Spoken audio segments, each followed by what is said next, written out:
ఓం శుక్లాంబరధరం విష్ణుం శశివర్ణం చతుర్భుజం ప్రసన్నవదనం ధ్యాయేత్ సర్వవిఘ్నోపశాంతయే అని స్వామివారికి నమస్కారం చేసుకుని మనము నెమ్మదిగా మళ్ళీ అసలు ఎవరికి చెప్తున్నారు ఏమి కథ అని చూసుకుంటూ వెళ్దాము.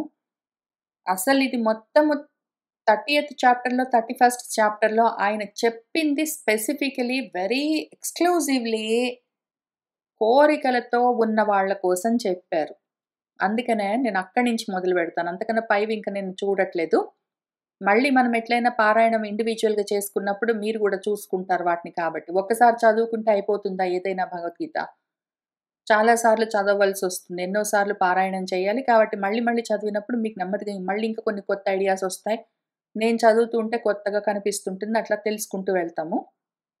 కానీ ఇప్పుడు ఈ 29వ శ్లోకం దగ్గర నుంచి మళ్ళీ ఈ చాప్టర్ ఎండింగ్ వరకు చూద్దాం.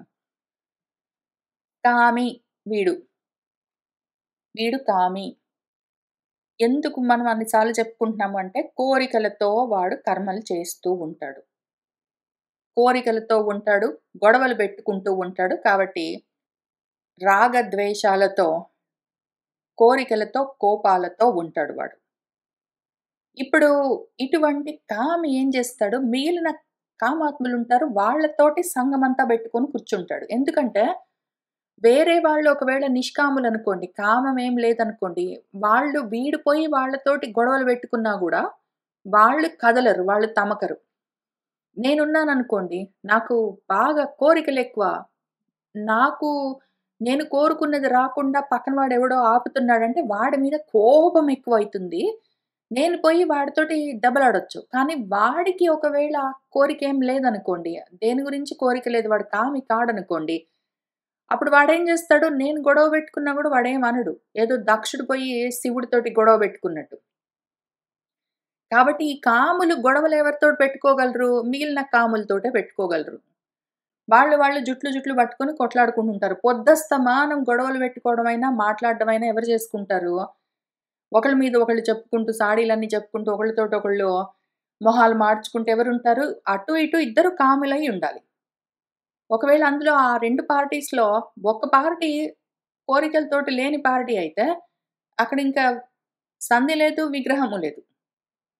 ఇప్పుడు ఈ కామి గురించి మనం చెప్పుకుంటున్నాం గదా! వీడెక్కడుంటాడు? ఎందుకు వీడెక్కడుంటాడని మనం తెలుసుకోవాలి అంటే, ముఖ్యంగా మనము ఆరురుక్షోః మునేః అని చెప్పే ఒక స్థితి ఉన్నది. దాన్ని దాటి యోగారూఢస్య స్థితికి చేరవలసి ఉన్నది. మనము ఈ 3 స్థితుల్లో ఎక్కడో దగ్గర ఉండాలి. టెక్నికల్లీ 3 స్థితుల్లో ముఖ్యంగా 4 మెట్లున్నాయనుకుందాము. చాలా మెట్లుంటాయి. ఎక్కుతూ వెళ్ళాలి. కానీ ఫస్ట్ మెట్టు అసలు కింద ఉంటాడు వీడు కామి. కోరికలతోటుంటాడు. వాడేది చేసినా సరే కోరికలతోటే చేస్తాడు కర్మలన్నీ. వీళ్ళను మన వాళ్ళు అనధికారులని పిలుస్తారు. వాడికి జ్ఞానానికి అధికారం ఉండదు. అంటే యోగ్యత ఉండదు వాడికి. ఇక్కడ చెప్తున్నదంతా స్పెసిఫికల్లీ వాళ్ళ గురించి. కాబట్టి మనం దాన్ని అట్లానే అర్థం చేసుకోవాలి. ఇక్కడ చెప్తున్నవన్నీ ఎంతో కొంత నిష్కామంగా కర్మలు చేస్తూ యోగ సాధనలో ఉన్న వాళ్ళకి, జ్ఞానయోగ సాధనలో ఉన్న వాళ్ళకి ఎందుకు చెప్తూ ఉన్నారు అంటే, ఆ కాములు కర్మలు చేసుకుంటూ ఉంటారు. వాళ్ళొచ్చి కూర్చొని వినరు. అయినా కూడా వినే వాళ్ళలో ఇటువంటి కామము లేకపోయినా కూడా ఎందుకు చెప్తూ ఉన్నారంటే, వాళ్ళని అర్థం చేసుకోండి మీరు. వాళ్ళు అట్లా ఉంటారు. బయట బయట తిరుగుతుంటారు. కర్మలు చేస్తూ ఉంటారు.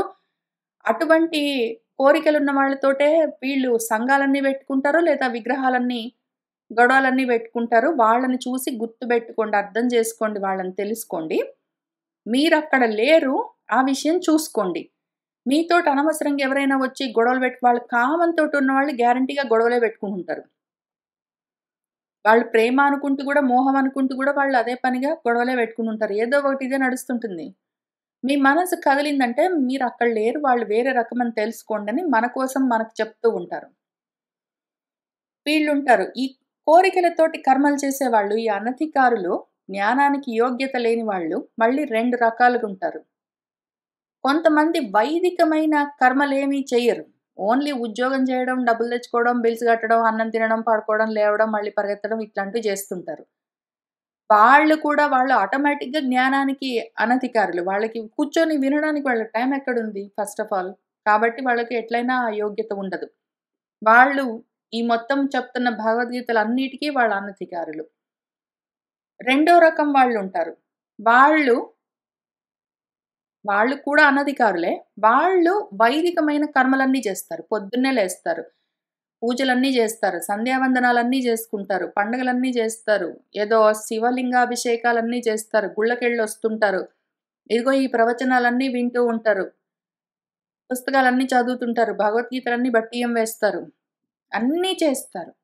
హోమాలు చేస్తారు. రుద్రయాగాలంటారు. లేకపోతే ఏదో లలితా సహస్రనామాలంటారు. లేకపోతే ఇంకేంటో ఏదైనా చేస్తారు. కానీ అన్నీ కోరికలతోటే చేస్తారు. ఇవన్నీ చేస్తే నాకేంటో వస్తుందనే చేస్తారు వాళ్ళు. నాకు ప్రమోషనొస్తుందో, పిల్లలు పుడతారో, పెళ్ళిళ్ళవుతాయో, అందరూ మెచ్చుకుంటారో, ఆరోగ్యం బాగుంటుందో, ఇంకా ఎక్కువ కాలం ఇట్లనే బతికుంటాననో, ఏదో ఒకటి వాళ్ళకి ఏదో ఒక కోరికతోటే కానీ ఇవన్నీ చేస్తుంటారు. పట్టుబట్టలన్నీ గట్టుకుని, మడులన్నీ గట్టుకుని, బొట్లన్నీ బెట్టుకుని, వాళ్ళు గుళ్ళకన్నీ వెళ్ళి ఏదో గురువులందరికీ పాదాభివందనాలు చేసుకుంటూ ఎన్ని చేసినా సరే కోరికలతోటి చేశారంటే మాత్రం వాళ్ళు అనధికారులు. వాళ్ళ గురించి ఇక్కడ చెప్తూ ఉన్నారు. వీళ్ళని దాటి వాళ్ళ పైన నెక్స్ట్ లెవెల్‌లో ఉన్నవాళ్ళు ఇంకా నెమ్మదిగా మెట్లెక్కుతూ ఉంటారు. ఏ మెట్లు? వీళ్ళకు మన కామి స్థితిలో ఉన్న వాళ్ళకు ఈ అనధికారులకి 2 రకాల అనధికారులు. కర్మలు, ఉపాసనలు ఏవి చేసేవాళ్ళైనా సరే, మామూలుగా కామ్య కర్మలు చేసినా సరే, ఏదో కోరికలతోటి ఉపాసనలు చేసినా సరే, ఎవరైనా సరే వాళ్ళందరూ ఈ అనధికారి గ్రూప్‌లో వస్తారు. అయితే వీళ్ళకి మెట్లొకటున్నాయి ఎక్కవలసి ఉన్నది అని వాళ్ళకి కనపడదు. అసలు ఆ మెట్లున్నాయని వాళ్ళకి తెలియదు. వాళ్ళు అక్కడక్కడే కర్మలు చేసుకుంటూ ఉంటారు. యాక్చువల్‌గా పరమపద సోపానం ఒకటున్నది. సోపానం మెట్లున్నాయి. పరమపదానికి చేరవలసి ఉన్నది ఆ మెట్లెక్కుతూ అని వాళ్ళకర్థం గాదు. ఆ పాముల నోట్లో పడుతుంటారు వచ్చి మళ్ళీ మళ్ళీ ప్రతిసారి జన్మలెత్తుతూ ఉంటారు వాళ్ళందరూ. వీళ్ళు కాక వీళ్ళ పైన యాక్చువల్‌గా మెట్లున్నాయని కనిపిస్తూ ఉంటాయి. కానీ ఎక్కబుద్ధి గాదు. ఎందుకు అంటే ఇంకా కొన్ని కర్మలున్నాయనిపిస్తుంది. ఇల్లు, పిలుకున అనిపిస్తుంటుంది. అక్కడక్కడే మనసు తిరుగుతుంటుంది ప్రపంచంలో. మెట్లు కనిపిస్తుంటాయి. కానీ ఎక్కరింకా వాళ్ళు. తర్వాత చేస్తాను, రిటైర్మెంట్ అయ్యాక చేస్తాను, అప్పుడు చేస్తాను, ఇప్పుడు చేస్తాననుకుంటూ వాళ్ళు మందాధికారులు. కనీసము వింటారు. కానీ విన్నదాన్ని వాళ్ళు ఏమి ప్రాక్టీస్ చెయ్యరు. అప్లై చెయ్యరు. అభ్యాసం ఉండదు. ఏమాత్రం ఆచరణ ఉండదు. ఊరికే శ్రవణం ఉంటుందంతే. మననము లేదు, నిదిధ్యాసనము లేదు. దిధ్యాస లేదు, మననము లేదు, ఆచరణ లేదు, ఏమీ లేదు. ఊరికనే వింటారంతే. కానీ ఏంటంటే వాళ్ళకున్నాయని తెలుస్తుంది. మెట్లు ఎక్కాలని తెలుసు కానీ ఇప్పుడే గాదు చెయ్యరు వాళ్ళు. వాళ్ళందరూ మందాధికారులు. మందాధికారుల తర్వాత నెక్స్ట్ స్టెప్ మధ్యమాధికారులుంటారు. వాళ్ళు మెట్లున్నాయని తెలుస్తుంది. వాళ్ళకి కనిపిస్తుంటాయి. నెమ్మదిగా ఒక్కొక్కటి ఎక్కుతారు. వీళ్ళు ఎక్కుతూ ఉన్న మెట్లు ఎట్లా ఉంటాయి? శౌచము, జ్ఞానము, దయ, ధర్మము, మౌనము, అక్రోధము, సత్యము అని ఏవేవి చెప్తూ ఉంటారో అవన్నీ ఒక్కొక్కటి సాధిస్తూ వెళ్తూ ఉంటారు. వీళ్ళకి మెట్లు కనిపిస్తాయి. ఆ మందాధికారులకు ఇవన్నీ చెయ్యాలని తెలుసు. దయగా ఉండాలి, కోపముండరాదు, కోరికలుండరాదు, అబద్ధం చెప్పరాదు, ఎవ్వరిని ఏది యాచించరాదు, పరిగ్రహము చెయ్యరాదు అని ఇట్లాంటివన్నీ వాళ్ళకి జనరల్‌గా తెలుసు. కానీ చెయ్యరు వాళ్ళు. వాళ్ళు మామూలుగా అట్లనే ఉంటారు. ఏమి లైఫ్ స్టైల్ చేంజెస్ చెయ్యరు అసలు. ఊరికనే వింటారు. వాళ్ళకి తెలుసు. కానీ చెయ్యరు. వాళ్ళు మందాధికారులు. ఇంకా వింటూ ఉంటారు. ఎప్పటికో ఒకప్పటికి చేస్తాం అనుకుంటుంటారు. కానీ వింటుంటారు. తర్వాత వాళ్ళుంటారు. వాళ్ళు యాక్చువల్‌గా వింటూ ఉన్న వాటిని ఏదో ఒకటి ఏది చేయగలనని చూసుకుంటారు. అది నెమ్మదిగా చేసుకుంటూ వెళ్తుంటారు. కోపం తగ్గించుకో, మనసు జారకుండా చూసుకో, దయతో ఉండు. నీ శరీరం పైన గూడా నీకు దయ ఉండాలి వాడుకుంటున్నావు గాబట్టి. ధర్మంగా ప్రవర్తించు, అర్ధకామాలు పట్టించుకోకు. ఇట్లాంటివన్నీ ఏవేవి ఉన్నాయో, శౌచము, మౌనము అట్లాంటివన్నీ వాళ్ళు ఏవి చేయగలరో అవి నెమ్మదిగా 3 months resolutions, new year resolutions లాగా పెట్టుకుంటారు వాళ్ళు. నెక్స్ట్ 3 నెలలు ఇట్లా చేస్తాను, నెక్స్ట్ 6 నెలలు అట్లా చేస్తాను, ఇప్పటి నుంచి ఇది చెయ్యను అని ఇట్లా వాళ్ళు ఏవో పెట్టుకుంటారు. గోల్స్ పెట్టుకొని ఒక్కొక్క మెట్టు నెమ్మదిగా ఎక్కుతూ ఉంటారు. వాళ్ళు ఆరుఋక్షులు అంటే మెట్లెక్కుతున్న వాళ్ళు అని అర్థము. వాళ్ళు ఆ ఎక్కుతూ ఉన్నవాళ్ళు. యాక్చువల్‌గా సాధన చేస్తూ ఒక్కొక్కటి సాధిస్తూ ఉన్నవాళ్ళు. వద్దు అన్నవేవేవి ఉన్నాయో, కోపం తగ్గించుకో, కోరికలు తప్పించుకో, లోభితనాలు తగ్గించుకో, గొడవలు పెట్టుకోకు, అజ్ఞానాన్ని తగ్గించుకో అని ఏవేవి చెప్తూ ఉంటారో వాటిని తగ్గించుకుంటూ, ఇది పెంచుకో, ఇది పెంచుకో, ఇది పెంచుకో, సహనం పెంచుకో, క్షమించే గుణం పెంచుకో, దయ, జాలి, కరుణ ఇట్లాంటివి పెంచుకొని ఏం చెప్తుంటారో వాటిని పెంచుకుంటూ పోతారు. పెంచుకోమన్నవి పెంచుకుంటూ, వద్దన్న వాటిని వదిలిపెడుతూ, వాళ్ళు నెమ్మదిగా మెట్లెక్కుతూ ఉంటారు. వాళ్ళు మధ్యమాధికారులు. వాళ్ళని ఆరుఋక్షులు అని పిలుస్తారు. అయితే చివరికి ఇవన్నీ దాటిపోయిన స్థితిలో మొత్తం అన్ని మెట్లు ఎక్కేసి కూర్చున్నారనుకోండి, వాళ్ళ మనసు అసలింక కదలట్లేదనుకోండి, వాళ్ళ మనసు ఇంక మౌనంగా ఉన్నదనుకోండి, అటువంటి వాళ్ళు యోగారూఢులు. వాళ్ళను ఉత్తమాధికారులని పిలుస్తారు. ఇంక వాళ్ళు యోగంలో నిశ్చలంగా ఉంటారు. ఇంక వాళ్ళు తమకరసలు. మన దక్షుడి కథలో దక్షుడు అనధికారి. ఎందుకు అంటే మళ్ళీ యజ్ఞాలు చేస్తాడు. వైదికమైన యజ్ఞాలు అవన్నీ చేస్తాడు. ఈశ్వరుడిని పిలవకుండా చేస్తాననుకుంటాడు. కోపాలతో, కోరికలతో అన్నిటితో ఉంటాడు. కానీ యజ్ఞాలు చేస్తాడు. వేదం తెలియదా? యజ్ఞం ఎట్లా చేయాలో తెలీదా? అన్నీ తెలుసు. అన్నీ చేస్తాడు. కానీ కోపం, కోరిక వదిలిపెట్టగలిగాడా? లేదు. అటువంటి వాళ్ళు కామీ స్థితిలో ఉంటారు అనధికారులు. అక్కడి నుంచి శివుడి స్థితికి వెళ్తే అది యోగారూఢ స్థితి. అందుకే ఆయన యోగేశ్వరులు. ఆయన అసలు ఇంకా అన్నీ దాటి కూర్చున్నవారు. ఉత్తమం. ఇవన్నీ ఈ లెవెల్స్ అన్నీ అర్థం చేసుకొని చెప్తూ ఉన్న విషయాలు మనకు భాగవతంలో ఇక్కడి నుంచి చివరి దాకా ఇవే చెప్తూ ఉంటారు. ఇట్లా స్పెసిఫిక్‌గా టర్మ్స్ చెప్తారు. ఎవరికి చెప్తున్నారు? ఇక్కడి నుంచి చెప్తున్నది ఎవరి కోసము అని వాడి అధికారాన్ని ఇక్కడ చూపిస్తారు. మనము ఆ చెప్తున్న విషయాల్లో ఏ అధికారికి చెప్తున్నారు అని మనం ముందు ఐడెంటిఫై చేసుకోగలగాలి. ఎవరో ఒకళ్ళు చెప్పినవి గాదు. ఇప్పుడు ఇక్కడైతే మనకు భాగవతము చాలా ఈజీ అసలు యాక్చువల్‌గా నల్లేరు మీద నావలాగా ఈజీగా సాగుతుంది మనకు. ఎందుకు అంటే ఇక్కడ ముళ్ళ కంపలు, రాళ్ళు, రప్పలు, కొండలు, లోతులు, ఏవో అడుసులు అన్నీ ఉండవు. భారతం నిండా అవే ఉంటాయి. భారతంలో ప్రతి వాళ్ళు ప్రవచనం చేస్తుంటారు. అందరూ ఇది ధర్మం అని చెప్తారు. అందరూ ప్రవచనాలు చేస్తుంటారు. ఇప్పుడు అవన్నీ ల్యాండ్ మైన్స్ లాగా ఉంటాయి. ఏదో మందు పాత్రల్లాగా వాటి మీద కాళ్ళేసి నిజంగా అవన్నీ నిజంగా ధర్మాలను మనం పాటించడం మొదలుపెట్టామంటే నశించిపోతాము. ఎందుకు గాకుండా పోతాము. అక్కడ జాగ్రత్తగా చూసుకోవాలి. మందు పాత్రల్లాంటివి ఏదో కాలు వేసామంటే కూరుకొని పోవడమో, లేదా పేలిపోవడమో అట్లాంటివి లేకుండా మనము బాగుపడేందుకు వీలుగా ఎక్కడెక్కడ ఏమున్నాయి అని జాగ్రత్తగా జూసుకుంటూ, అదుగో ఒక సనత్ సుజాతీయం ఉన్నది, అదుగో భగవద్గీత ఉన్నది, అదుగో విష్ణు సహస్రం ఉన్నదని ఇంతవరకు మనకు తెలుసు. ఇంకా ఏమున్నాయో అందులో మంచి అందులోకెళ్తుంటే తెలుస్తుంది. ఆ మంచి జాగ్రత్తగా జూసుకుంటూ మిగిలినవన్నీ ఉంటాయి దట్టంగా. పెద్ద అడవిలాగా మందు పాత్రలుతో నిండి ఉన్న మహా అరణ్యంలాగా ఉంటుంది భారతం. ఎంత జాగ్రత్తగానో అందులో నుంచి మనము కదులుతూ ఉండాలి ఆ అడవిలో నుంచి. భాగవతం అట్లా గాదు. ఉద్యానవనంలాగా ఉంటుంది. ఎక్కడ చూసినా అంతా మంచే ఉంటుంది. అయినా కూడా ఇక్కడైనా సరే, అక్కడైనా సరే అధికారి ఎవరు అని చెప్తారు. భాగవతంలో గూడా ఇట్లా స్పెసిఫిక్‌గా కామి అని చెప్తే ఓహో! వీడు అనధికారి, అయోగ్యుడు, జ్ఞానానికి పాత్రుడు కాడు. వాడి గురించి చెప్తున్నారని మనం ముందు ఐడెంటిఫై చేసుకోవాలి. దీంతో పాటే మన అధికారం మనకు తెలిసుండాలి. ఇక్కడ కూర్చొని వింటూ ఉన్నాము అంటే బహుశః మనము అనధికారి స్థితిలో లేము.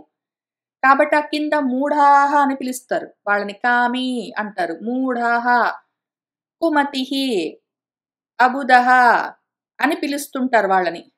ఈ రకంగా పిలిచే గ్రూప్‌లో మనం లేము. అనధికారుల గ్రూప్‌లో లేము. వాళ్ళిక్కడ కూర్చొని వినరు ఏమి లేదు. కాబట్టి మనం అక్కడ లేమని అంత మాత్రం తెలుసు. ఇంక నెక్స్ట్ మిగిలినవి 3 లెవెల్స్. ఒకటి మందాధికారి. వింటాము కానీ ఆచరణ ఏమీ లేదు. మధ్యమాధికారి ఆచరిస్తూ వెళ్తూ ఉన్నాము. ఉత్తమాధికారి ఇప్పుడసలు మనం యోగంలో ఎంత స్థిరంగా ఉన్నామంటే ఇంక తమకము. ఎవరైనా సరే మనకి కోపం గాని, కోరికలు గాని కల్పించే స్థితిలో ఉండరు. మనకసలు ఎవరి మీద కోపము రాదు, ఎవరి మీద ప్రేమ పుట్టదు. ప్రేమ లేదు, కోపం లేదు, ఇష్టము లేదు, అనిష్టము లేదు. అన్నీ సమం అన్న స్థితికి వెళ్ళి ఉంటాము. యోగారూఢ స్థితి. అది ఉత్తమ అధికారి స్థితి. ఇప్పుడు మన స్థితి ఎక్కడున్నాము మనము? మంద మధ్య అధికారులమా? ఉత్తమాధికారులమా అని చూసుకోవాలి. ఎందుకంటే వాళ్ళ కోసం మళ్ళీ సెపరేట్‌గా చెప్తారు.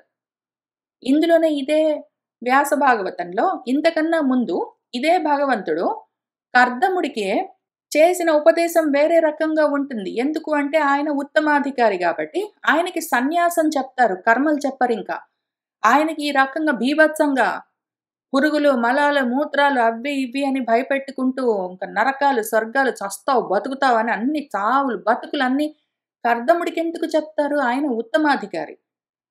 కాబట్టి ఎవరికి చెప్పేవి వాళ్ళకి చెప్తూ ఉంటారు. నా అధికారం ఏంటో నాకు తెలిస్తే, నా కోసం చెప్తున్నారా లేదా అని ఇక్కడ మనం చూసుకోవచ్చు. మనకప్పుడు ఎక్కువగా భాగవతాన్ని వాడుకోవడానికి, దాంతో బాగుపడడానికి అవకాశం ఉంటుంది.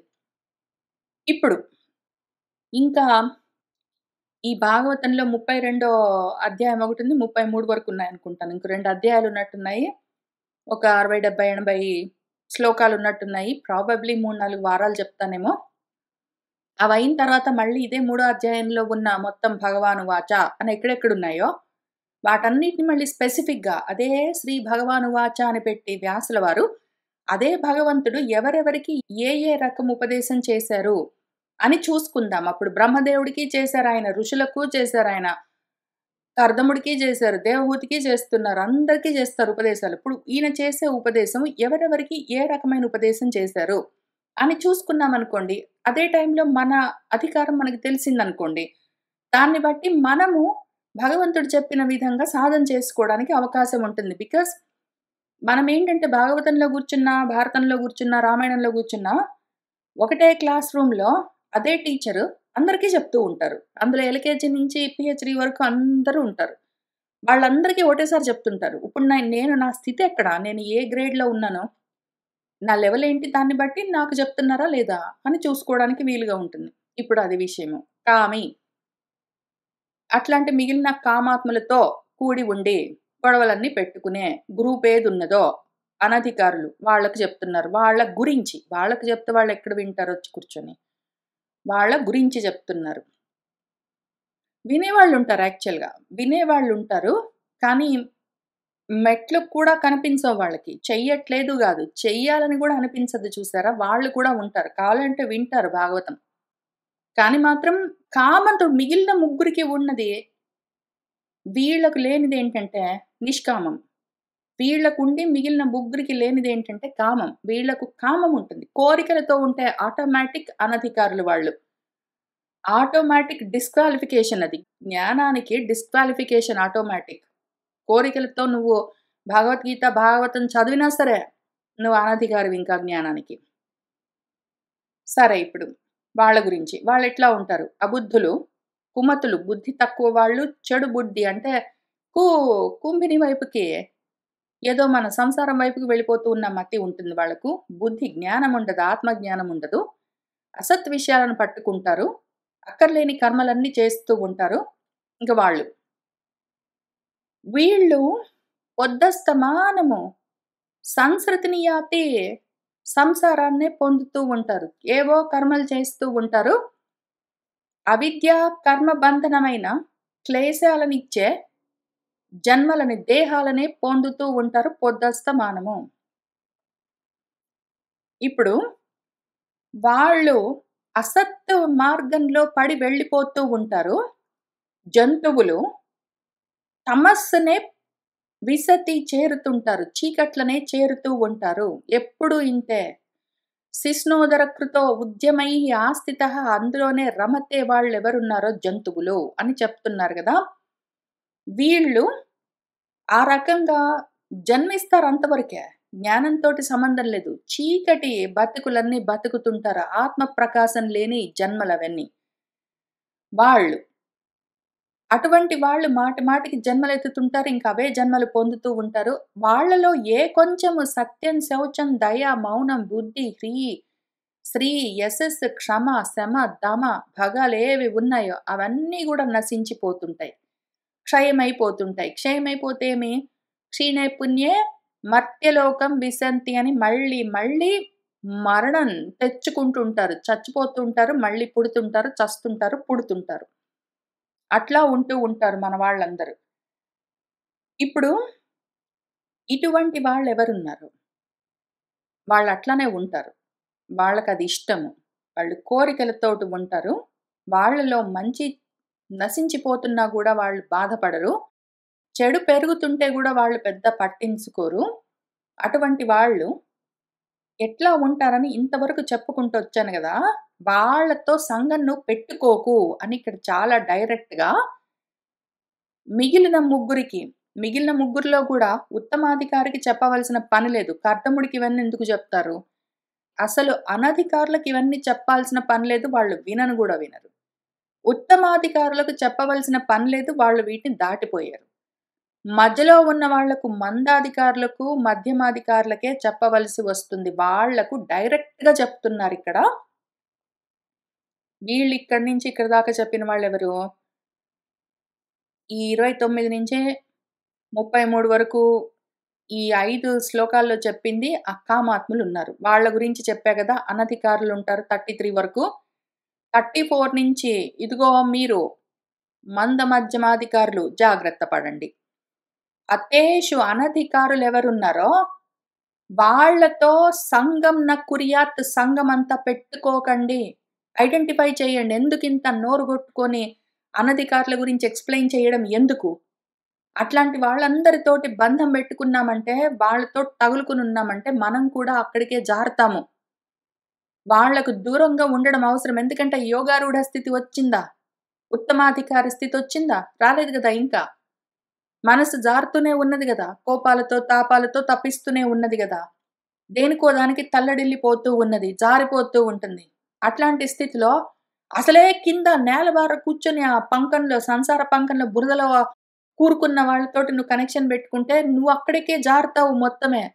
జాగ్రత్త పడు అని చెప్తున్నారు. 34 నుంచి ఇక్కడి నుంచి కొన్ని శ్లోకాలు చాలా స్పెసిఫిక్‌గా మందమధ్యాధికారుల కోసం చెప్తున్నారు. జాగ్రత్త పడండి. అనధికారులుంటారు. మీ చుట్టుపక్కల అందరూ ఉంటారు. అమ్మలు, నాన్నలు, అక్కలు, తమ్ముళ్ళు, భార్యలు, భర్తలు, పిల్లలు, స్నేహితులు అందరూ. అనధికారులు ఎవరెవరు ఉన్నారో అందరూ అట్లనే ఉంటారని గాదు. వీళ్ళలో ఎంతమందున్నారో అందరిలో ఎవరెవరు అనధికారులో ఐడెంటిఫై చేయండి. తెలియదనడానికి వీల్లేదు. ఇంతవరకు చెప్తున్నదెందుకు? ఇక్కడ చెప్పుకుంటాము, భారతంలో చెప్తాము, ఈ భగవద్గీతలో చెప్తాము, ఆ భగవద్గీతలో చెప్తాము, ఈశావాస్యోపనిషత్తులో చెప్తాము. అన్ని చోట్ల ఎందుకు చెప్పుకుంటాము? ఐడెంటిఫై చేసుకోవడం కోసమే. అందుకోసమే చెప్తారు వాళ్ళు మనకివన్నీ. వాళ్ళని ఐడెంటిఫై చేయండి ఫస్ట్. నా వాళ్ళు కదా అన్న మోహం ఉన్నది అంటే నువ్వు కూడా నాలుగో రకము అనధికారి గ్రూప్‌లోకెళ్ళి ఆ కామి దగ్గరుంటావు పోయి. అప్పుడు మళ్ళీ నీ కోసం చెప్పవలసిన అవసరం ఉండదు. కానీ ఒకవేళ నువ్వు మందమధ్యాధికారంలో ఉన్నావంటే మాత్రం నీ చుట్టూ ఎవరైనా అనధికారులుంటే చూసుకో. వాళ్ళు కామి అయి ఉంటారు వాళ్ళు. కామాత్ములు వాళ్ళు. గొడవలన్నీ పెట్టుకుంటుంటారు. దేనికో దానికి ఆశలు పడుతుంటారు. మనసులు తల్లడిల్లిపోతుంటాయి. కిందికి లాగేస్తారు మనల్ని. తేషు అటువంటి వాళ్ళతో అశాంతేషు వాళ్ళని ఎట్లా ఐడెంటిఫై చేయాలి మళ్ళీ చెప్తా పటు. అశాంతిగా ఉన్నారా వాళ్ళు? ఎక్కువ శాతం దేనికో దానికి బాధపడుతుంటారా? అన్నం తినుకుంటూ గూడా పొద్దున తిన్నది ఇంకా అరగలేదనుకుంటున్నావు. మళ్ళీ రేపటికి వండుకోవాలనుకుంటున్నావు. లేదా తింటే ఈ మధ్యన అరగట్లేదనుకుంటున్నావు. ఇంతకుముందు ఎప్పుడో తిన్నది ఇంకా బాగుందనుకుంటున్నావు. ఏదో ఒకటి సంతోషంగా, తృప్తిగా ఉండే లక్షణం లేదు. దేనికో దానికి ఎప్పుడు ఎక్కువ భాగం ఏడుస్తున్నారనుకోండి. అశాంతితో ఉన్నారనుకోండి. అటువంటి వాళ్ళతో సంగం పెట్టుకోవద్దు. ఒకవేళ వాళ్ళతో ఫిజికల్‌గా కూడి ఉండవలసొచ్చింది. మీ భర్తో, మీ భార్యో, మీ పిల్లలో, మీ అమ్మో, నాన్నో, అన్నో, అక్కో ఎవరో ఒకళ్ళు మీ వాళ్ళు అయ్యున్నారనుకోండి. ఫిజికల్‌గా దూరంగా ఎట్లా ఉంటామో, ఏదో మన దూరపు బంధువులైతే, ఫ్రెండ్స్ అయితే అవకాశం ఉంటే కనెక్షన్స్ కట్ జేసుకోవచ్చు యాక్చువల్‌గా. ఎప్పుడో ఏడాదికోసారి మాట్లాడొచ్చు. లేతే అది గూడా లేకపోతే గూడా నష్టం లేదు. ఒకవేళ కుదరదంటే కొంచెం దూరం నుంచి మెయింటైన్ చేయవలసొస్తుంది. ఇంక లేకపోతే ఇంట్లోనే ఉన్నారు. ఇంక తప్పదనుకున్నప్పుడు డైలీ జనరల్ మెయింటెనెన్స్ ఎట్లా చేయాలని ప్లానింగ్ అంతా చేసుకోవాలి. మనసా మాత్రం వాళ్ళతో సంగం పెట్టుకోకూడదు. అంటే వాళ్ళతో తగులుకొని ఉండొద్దు. మనసుతో వాళ్ళతో తగులుకొని ఉన్నామంటే చదువుకోవడానికి ఇక్కడ కూర్చున్నామంటే పనులున్నాయి రమ్మని బయటికి తీసుకొనెళ్తారు. చదువుకునే టైంలో ఇక్కడ కూర్చున్నారు వాళ్ళు. పోనీ వాళ్ళు చదువుకుంటున్నారు. రోజు ఈ టైంకి ఇక్కడ కూర్చుంటారు. ప్రతిరోజు వారానికి 5 రోజులు ఇదే టైంలో ఇక్కడ కూర్చొని వాళ్ళు చదువుకుంటున్నారు. పోనీ అనుకుంటారా? అనుకోరు. అదే టైంలో వాళ్ళ బోర్డ్ ప్రోగ్రామ్స్ అన్నీ ఉంటాయి. బయట తిరిగే ప్రోగ్రామ్స్, లేకపోతే డిన్నర్‌కెళ్ళే ప్రోగ్రామ్స్, ఇంకేవైనా బర్త్‌డే పార్టీ ప్రోగ్రామ్స్ అట్లాంటివి ఏవైనా ఉంటాయి. లేకపోతే టీవీ చూసేది, అన్నం తినేది ఏదో ఒకటి. లేతే నాకు ఆరోగ్యం బాలేదు నన్ను చూడు, వాడికి ఆరోగ్యం బాలేదు వాడిని చూడు, లేతే మా ఇంటికి రా, మీ ఇంటికి పో అని ఏవో ఒకటి. అట్లాంటి వాళ్ళు మనల్ని పట్టించుకోరు. మన చదువు గురించి పట్టించుకోరు. వాళ్ళకిది పనికిమాలిన విషయంలాగా కనిపిస్తుంది. ఎందుకు? వాళ్ళు అనధికారులు. మనం పనిలేని పని చేసుకుంటున్నాం, పనికిమాలిన పని అనుకోని, వాళ్ళకు మనం యాక్చువల్‌గా అడ్డమొస్తున్నాం, డిస్టర్బ్ చేస్తున్నాం అనుకుంటారు పైగా. వాళ్ళేదో బయట తినడానికెళ్తాం అనుకున్నారనుకోండి, మనం చదువుకుంటూ కూర్చుంటే ఇంక వాళ్ళకొస్తుంది బీపీ. "ఏమమ్మా రోజు పెట్టుకొని కూర్చుంటావు? పద నాన్న నీకోసం రోజు వినేదే గదా! మళ్ళీ వినొచ్చు" అని ఎందుకు చెప్తున్నారు? వాళ్ళ అనధికారులు, కామాత్ములు. వాళ్ళు జ్ఞానానికి అయోగ్యులు, అశాంతులు, మూర్ఖులు అని తెలుసుకోవాలి. వాళ్ళతో మనసా సంగం పెట్టుకోవద్దు. ఇంట్లోనే ఉంటారు వాళ్ళు. మరేం చేస్తామంటే జనరల్ డైలీ మెయింటెనెన్స్ ఎట్లా చేయాలి అని ప్లానింగ్స్ అన్నీ వేసుకోవాలి. వాళ్ళు మూర్ఖులు. వాళ్ళకర్థం గాదు. మనం చదువుతున్నదేంటో అర్థం గాదు. ఎందుకు చదువుతున్నామో అర్థం గాదు. వాళ్ళకవసరం లేదసలు. మనం చదువుకునే చదువు మహా పనకమాలిన విషయం. పైగా సలహాలన్నీ చెప్తారు. ఎక్కడైనా అన్నదానాలు జేయొచ్చు కదా! ఇంకేమైనా వాలంటీరింగ్ వర్క్ జేయొచ్చు కదా! లేతే ఇదే టైం నీకు టైముంటే ఉద్యోగం ఏమైనా జేయొచ్చు కదా! లేతే ఊరికే పండుకోవచ్చు గదా! ఇవన్నీ నాకు గూడా చెప్పిన వాళ్ళున్నారు. చేస్తాము. మాకర్థమైంది మేము జేస్తాం. మీకర్థమైంది మీరు చేయండి కదా! ఆ హద్దు. ఎవరి హద్దులో వాళ్ళుంటే. మీరేం చేస్తున్నారు? యాక్చువల్‌గా మందమధ్యాధికారులు. అసలు ఉత్తమాధికారులు ఇవన్నీ పట్టించుకోరు పక్కన వాళ్ళ గురించి. మనలాగా మందమధ్యాధికారులు మన చుట్టూ ఉన్న వాళ్ళు ఏమి చేస్తున్నా సరే అక్కర్లేకుండా పోయి సలహాలన్నీ చెప్పం మనము. మన సంగతి మనం జూసుకుంటాము. వాళ్ళొచ్చి మనకు మాత్రం చాలా సలహాలన్నీ చెప్తూ ఉంటారు. మూర్ఖులు. మనం చేసేది వాళ్ళకర్థం గాదు.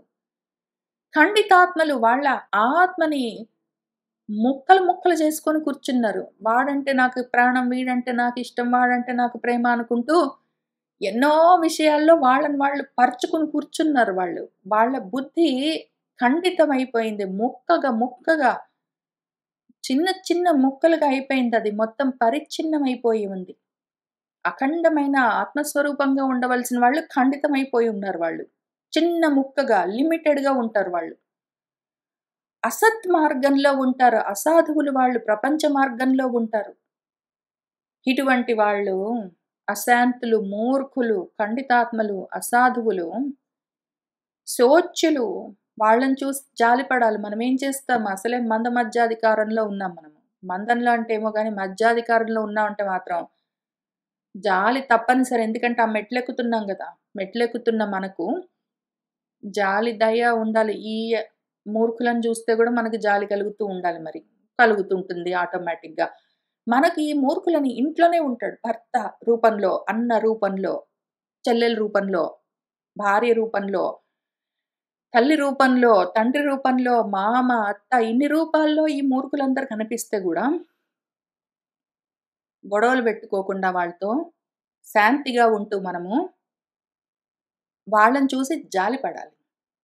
అసలు భగవంతుడిక్కడ శోచ్యేషు అని చెప్పారు. వాళ్ళు శోచింపదగిన వాళ్ళు. వాళ్ళని చూసి మనం బాధపడాలి. అయ్యో! వీళ్ళిట్లా ఉన్నారే! ఎప్పటికైనా వాళ్ళకా రోజొస్తుందా? ఎప్పటికైనా ఒక్కసారైనా కనీసం ఎంతసేపు చదువుతావు? రోజు చదివేదే గదా! ఇంక చాలులే చదివింది. అవన్నీ చెప్పకుండా అసలు నువ్వు ఏం చదువుతున్నావని ఎప్పుడైనా ఒక్కసారైనా అడుగుతారా? ఆ రోజు ఎప్పుడైనా వస్తుందా వాళ్ళకు? అని మనం శోకించాలి. ఏం చేస్తాము? అటువంటి వాళ్ళు. దానికి యోగ్యులు వాళ్ళు. వాళ్ళకి అర్హత దేనికి? ఇది చాలా ముఖ్యమైన విషయము. మధ్యమాధికారులకు చెప్తున్నాను. మందాధికారులు ఊరికనే వింటారు, కూర్చుంటారు. ఇంకా వాళ్ళు మెట్లెక్కడం మొదలు పెట్టలేదు గానీ, వాళ్ళు కూడా విని ఇక్కడి నుంచైనా కనీసం వాళ్ళ మెట్లెక్కడం మొదలుపెడితే వాళ్ళ కోసము మెట్లెక్కుతూ ఉన్న మధ్యమాధికారుల కోసం, మంద మధ్యాధికారుల కోసం చెప్తున్నాను. వీళ్ళుంటారు. వీళ్ళని చూసి జాలి పడడం నేర్చుకోవాలి. వాళ్ళని చూసి కోపం తెచ్చుకోవడము, గొడవలు పెట్టుకోవడం గాదు. జాలి పడడం చేస్తూ ఉన్నాము అంటే మనం మెట్లెక్కుతున్నామని అర్థం. ఇంట్లో ఉంటారు. ఏదో అన్నో, అక్కో, అమ్మో, భర్తో, భార్య ఎవరో ఒకళ్ళు, పిల్లలో ఎవరో ఒకళ్ళు. వాళ్ళు మనం చదువుతుంటే అదే సమయానికి ఏవో ఒకటి పనులు పెట్టుకుంటారు. లేకపోతే మనం చదువుకుంటే విసుక్కుంటారు. లేకపోతే చెప్తుంటారు. ఎందుకు వేస్ట్ అని చెప్తుంటారు. మనం ఈ విషయాలు మాట్లాడదామంటే వాళ్ళు చాలా ఎక్స్‌ట్రీమ్‌గా రియాక్ట్ అవుతారు. చాలా యాక్టివ్‌గా డిస్కరేజ్ చేస్తారు. మాట్లాడడానికి ఇష్టపడరు. ఏమి సోదంతా అంటారు. వాళ్ళని చూసి ఎందుకు నువ్వు ఇట్లా చేస్తావు? నేను చదువుకునే టైంకి రానని చెప్పాను గదా! నువ్వు అవన్నీ ఎందుకు ఆ టైంలో అట్లా పెడతావు అని వాళ్ళతోటి గొడవలు పెట్టుకోవడం, వాళ్ళ మీద కోపం తెచ్చుకోవడం అన్నీ చేస్తే మనం జారిపోతాము. శోకింపతగిన వాళ్ళు వాళ్ళ అర్హత దేనికి? అయోగ్యులకు, జ్ఞానానికి అనధికారులకు ఉన్న ఒక్కటే ఒక్క యోగ్యత ఏమి అంటే, మన జాలికి వాళ్ళు పాత్రులు. వాళ్ళు ఎవరెవరైతే జ్ఞానానికి అపాత్రులో, జ్ఞానానికి అనధికారులు, అయోగ్యులో వాళ్ళందరూ మన దయకు పాత్రులు. వాళ్ళు మన ఇంట్లో ఉంటారు, మన చుట్టుపక్కల ఉంటారు, మన కమ్యూనిటీలో, సొసైటీలో, సంఘంలో ఎక్కడ పడితే అక్కడ ఉంటారు. వాళ్ళని చూసి దయతో ఉండాలి. ఏం చేస్తాము? ఖండితాత్మలు వాళ్ళు. అసత్ మార్గాలన్నీ పట్టుకుని పోయిన మూర్ఖులు. అశాంతతలతో ఉంటారు వాళ్ళు. శాంతిగా ఉన్న నన్ను చూసి విసుక్కుంటే సరే మరేం చేస్తాం? శోకిస్తాం. వాళ్ళని చూసి అయ్యో! అనుకుంటాము. జాలి పడతాము. వాళ్ళందరూ యోషిత్ క్రీడామృగేషు ఏదో కామవాంఛలతోటి ఒకళ్ళకొకళ్ళు పశువుల్లాగా, మృగాల్లాగా ఉంటారు. భార్య ఆడుకోవడానికి భర్త రూపంలో, భర్త ఆడుకోవడానికి భార్య రూపంలో, పిల్లలు ఆడుకోవడానికి తల్లిదండ్రుల రూపంలో, తల్లిదండ్రులు ఆడుకోవడానికి పిల్లల రూపంలో క్రీడామృగాల్లాగా ఉంటారు ఒకళ్ళకొకళ్ళు. మా పిల్లాడు చూసారండి అనుకుంటూ వాడి గురించే చెప్పుకుంటూ, వాడి చుంచు దూకుంటూ, వాడిని ముద్దాడుతూ, వాడిని ఎత్తుకొని తిప్పుకుంటూ ఆడుకుంటూ ఉంటారు వాళ్ళ తల్లిదండ్రులు. తల్లిదండ్రులను పెట్టుకొని గుర్రమాటలు అవన్నీ పిల్లలు ఆడుకుంటూ ఉంటారు. ఒకళ్ళతోటి ఒకళ్ళు ఆడుకుంటూ ఉంటారు. ఆ ఆటలలో ఉంటారు వాళ్ళు. సరే మంచిది ఏం చేస్తాము? వాళ్ళతోటి మనకున్న కనెక్షన్ ఒకటే జాలి. వాళ్ళని చూసి జాలి పడడము. కానీ మనస, సంగం మాత్రం నకుర్యాత్. ఆ తర్వాత వాళ్ళేం జేస్తారంటే అసలు అట్లాంటి వాళ్ళు అశాంతులు, మూర్ఖులు, ఖండితాత్మలు, అసత్ మార్గంలో ఉన్నవాళ్ళు, మనం జూసి జాలి పడవలసిన వాళ్ళు. బొమ్మల్లాగా ఒకళ్ళకొకళ్ళు బొమ్మలు. ఒకళ్ళతోటొకళ్ళు ప్రియురాళ్ళతో, ప్రియురాళ్ళు ప్రియులతో, అత్తలు కోడళ్ళతో, అల్లుళ్ళతో ఏవో మాట్లాడుకోవడం గూడా ఆడుకోవడం. రకరకాలుగా ఆడుకుంటూ, మామలు, మేనల్లుళ్ళతో, వాళ్ళతో, వీళ్ళతో ఒకళ్ళతోటి ఒకళ్ళు ఏదో ఆటలన్నీ ఉంటాయి. వాళ్ళ ఆత్మతోటి ఆడుకోవచ్చు కదా! ఆత్మతోటి రమించొచ్చా? చేయరు. వాళ్ళకసలు ఇంటర్నల్ లోకస్ ఆఫ్ కంట్రోల్ ఉండదు. వాళ్ళు ఒక్కళ్ళు కూర్చుంటే వాళ్ళకి బోర్ కొడుతుంది. వాళ్ళకి ఇంకెవరైనా కావాలి ఆడుకోవడానికి. అయితే వాళ్ళున్నారు గదా! వాళ్ళతోటి సంబంధం ఉన్న వాళ్ళతోటి గూడా మనం పెట్టుకోరాదు. యాక్చువల్‌గా ఎంత దూరం అంటే ఇట్లాంటి వాళ్ళతోటే గాదు. ఇట్లాంటి వాళ్ళతో సంబంధం ఉన్న వాళ్ళతోటి గూడా మనం సంబంధం పెట్టుకోరాదు. మనము ఇటువంటి వాళ్ళతో సంగన్న కుర్యాత్ గదా! అంతేగాదు. తత్సంగి సంగతః తోటి గూడా మనము దూరంగా ఉండాలి. అసలు ఎగ్జాంపుల్ గూడా చెప్పారు బ్రహ్మదేవుడి గురించి. ఆ బ్రహ్మదేవుడే అట్లా ఉన్నాడంటే అక్కడి నుంచి వచ్చిన ఈ మొత్తం సృష్టులు మనలాంటివన్నీ ఎట్లా ఉంటాయి? మొత్తం బుద్ధంతా ముక్కలైపోయి ఉంటుందింకా. అదంతా నా మాయ అని చెప్పిన మమ మాయ దురత్యయ చూసావా? నా మాయ దాని బలం పస్య చూడు. అది నా మాయ ఏదైనా చేస్తుంది అని చెప్తూ వస్తూ ఉన్నారు. కాబట్టి ఇప్పుడు ఆ కామి గ్రూప్ అయిపోయింది కదా! 6 ఋక్షులకు చెప్తున్నాను. యోగారూఢస్య స్థితికి వెళ్ళిన వాళ్ళకి చెప్పవలసిన పని లేదు. వాళ్ళ సంగతి వాళ్ళు చూసుకుంటారు. 6 ఋక్షులెవరున్నారో మెట్లెక్కుతూ ఉన్నవాళ్ళు మంద మధ్యాధికారులు అని ఇక్కడ ఐడెంటిఫై చేసుకోవాలి ఆ వర్డ్. ఈ కీ టర్మ్స్ ఉంటాయి. వాటిని వెంటనే ఐడెంటిఫై చేసుకోగలగాలి మనం. ఎవరికి చెప్తున్నారు? ఏ అధికారంతో ఉన్నవాళ్ళు వినవలసి ఉన్నది దీన్ని అని మనం అర్థం చేసుకోవాలి వెంటనే. అన్నీ చదువుతాము. అన్నీ చదివిన తర్వాత ఇది స్పెసిఫిక్‌గా ఈ సెక్షన్ నా కోసం అని మనకు తెలియాలి.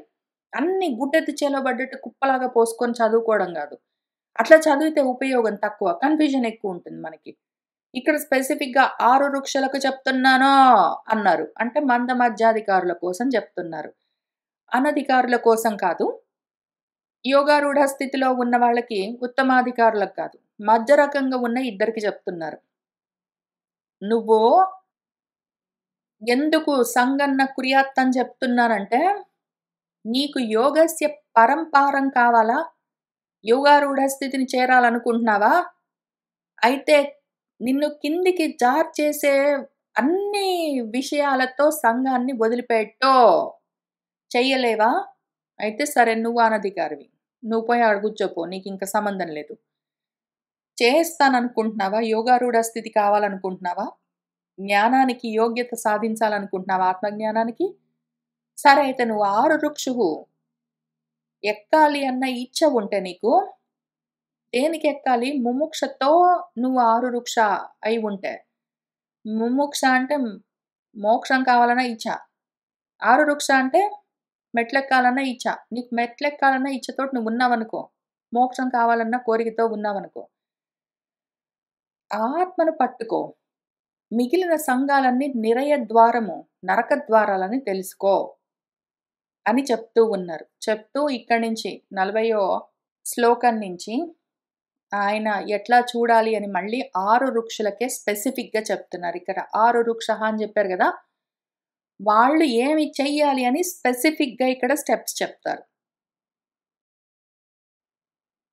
ఇది భగవద్గీతలో గూడా ఉంది. కాబట్టి నేనిక్కడ దాన్ని గూడా పెట్టాను. ఇందులో ధ్యాన యోగంలో 6 అధ్యాయంలో మళ్ళీ ఆ భగవద్గీతలో ఏ భగవద్గీతలో అయినా ఇదే చెప్తుంటారు.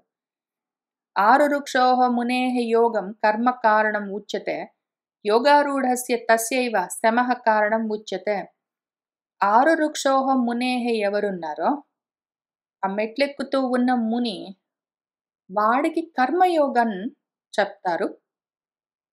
యోగారూఢుడైన వాడెవడున్నాడో వాడికి సన్యాసం చెప్తారు.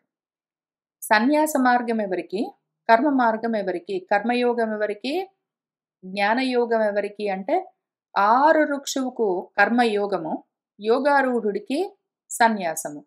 వీడికి ఇంకా కర్మలు చేయమని చెప్పరు. కర్దముడికి కర్మలు చేయమని ఎందుకు చెప్తారు? శుకుడికి కర్మలు చేయమని ఎందుకు చెప్తారు? వాళ్ళు దాటి కూర్చున్నారు. యోగారూఢ స్థితిలో ఉన్నారు. మిగిలిన వాళ్ళు ఇంకా మెట్లెక్కుతున్నారు కాబట్టి, ఇది చెయ్యి, ఇది చెయ్యొద్దు, ఇది చెయ్యి, ఇది చెయ్యొద్దు అని చెప్తూ ఉంటారు. దాని పేరు కర్మయోగము. ఏది చేయమన్నారో అది చేస్తూ, ఏది వద్దన్నారో అది మానేస్తూ ఉండడము కర్మయోగము. ఈ 6 వృక్షోః మునేః యోగారూఢస్య అన్నవి ఇవి చాలా ముఖ్యమైన విషయాలు. అవి ఇక్కడ ఈ భగవద్గీతలో వాళ్ళకి, వీళ్ళకి, వాళ్ళకి, వీళ్ళకి చెప్తూ ఉంటారు. దాన్ని గూడా మనం అక్కడ చూసుకోవాలి. ఎవరికి చెప్తున్నారు స్పెసిఫిక్‌గాని. ఇక్కడ కూడా అంతే స్పెసిఫిక్‌గా కాల్ ఔట్ చేస్తున్నారు.